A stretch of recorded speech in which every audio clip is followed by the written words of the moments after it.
A short reflection on that reading, a reading that's very familiar to most of us, the reading of Doubting Thomas. Now, why Thomas wasn't there that first time can be anyone's guess. It could have been down to a simple thing of going out for supplies, or it could be just making sure that the authorities were not going to come around for them. But whatever the reason was, he wasn't there. Just like we're not there together ourselves right now, because we're self-isolating, or we're being told you can't get out. But we can be there for everyone, and we can be there for each other.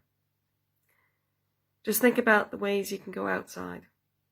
Most of you probably have a backyard that you can go out to that and get a bit of sunshine, get a bit of fresh air. A few of us, like myself, are stuck in flats when we're not out and about. The reason I say that is because I can be out and about. I'm very fortunate because after I got furloughed from my job, I then became a volunteer with Surrey Heath Prepared, a charitable organization that was designed and only started with this terrible virus to be able to look after people, to go out to get shopping for them, get their prescriptions, or provide food for those who are in very serious need. So I've been very fortunate. I'm able to get out and about. But think about how you get out and about. Do you talk to people? Do you engage some in conversations? Are you starting to get to know your neighbors just that little bit better? I can imagine a few of you maybe even sharing a cup of tea, coffee over a fence. Just making sure you keep those 2 meters between you. But this is what it was like. Thomas wasn't there. He didn't know what had happened. A little out of sync with the rest of them. Kind of how we can feel today, being a little out of sync with what seems to be reality around us. But the one thing that has remained constant through all of this is the fact that Jesus is there. We just may not be able to see him in the way that we think. Jesus is around all of us. He keeps us company when we're lonely, gives us his love and comfort when we are sad, and tries to pick us up every single day. The way I think that we people can get picked up is by just having conversations with each other. We are very fortunate to be able to have conversations over a phone, or even, as I say, over a fence. But there's other ways, like this one, where we can have conversations with each other. And I believe a few of you may have been learning a little bit more about technology than you ever thought you would ever need, including myself. But as I said, I'm one of the fortunate ones, and I'm able to get out. But just to give you a little story of something that happened this week. We had a phone call in just before 5 o'clock when we were packing up. And it was a social worker. She had visited one of her clients, an elderly gentleman with dementia.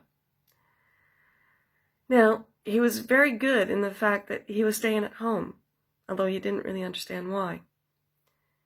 He didn't understand why he couldn't go to his local and grab a pint. But he was in home, and he was there, staying. And because of that, he hadn't gotten any food. Tea and biscuits was all that was in his house. That was it. Within 30 minutes, we had a package of food out to him. And a social worker was there to make sure that he was going to get some food the next day. But that's because no one was checking in on him. No one rang him to find out what was going on. Possibly with the dementia, he may not remember someone calling. But the fact is, we've also had other stories of police going into people's homes because no one had seen that occupant for a few days, hadn't heard them rumbling around for a few days, and unfortunately finding them dead. It's not a very, very uplifting story, is it? But that's our reality today. The reality of having to look after our neighbors more than we've ever done before. And that is the challenge, I think, as Christians we have today. Our job as Christians is to go out into the world and tell people the story, the good news message. Well, we can do that also by being that person that goes to the house, to go around and call upon someone to make sure that they're okay if you haven't heard or seen them, that's a neighbor of yours. That's our challenge, to be that person today, to be the one that goes out to our neighbor, to look after each other. The eyewitness accounts those disciples had to have with Jesus was one that was required to allow them to go out and give the good news message, to have that positive things to be said about it, to have the conviction to go out and just tell everybody. Well, several thousand years later, we're here today because of them. We're here today because we have the opportunity to go out and tell people. So what I'm asking you is to look after each other and to look after your neighbors. Do whatever you can in a conversation, a phone call, offering that cup of tea over the fence or a cup of coffee. If you want something a little stronger, go for it. But let's look after each other. Let's make sure that no one feels a sense of being alone and that nobody cares. Let us go out and make sure that our contacts that are in our phone book hear from us.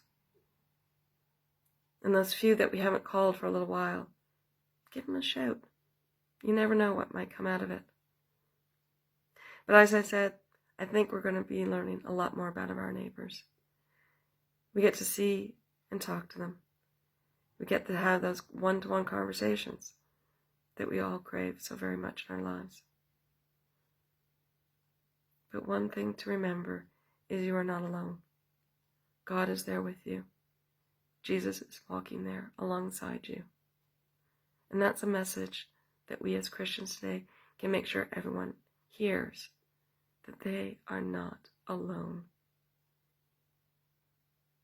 Simple things that we can do for each other. That's the key to how we get through this. And if you find the days getting a little lonely or a little bit down because you're not able to get out, just remember there are those that really can't get out. They're in the NHS, in a bed, trying to recover. So when you're feeling down and lonely, think about your neighbors, that they may call upon you to be that listening ear for them. But remember, they can be your listening ear as well. Take heart. Don't feel a sense of loneliness, because God is there with you. He showed up to those disciples so many years ago, just because they were so confused and felt so alone.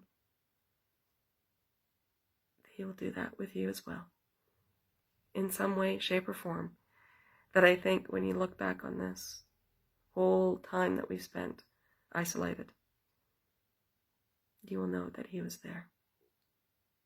He was with you.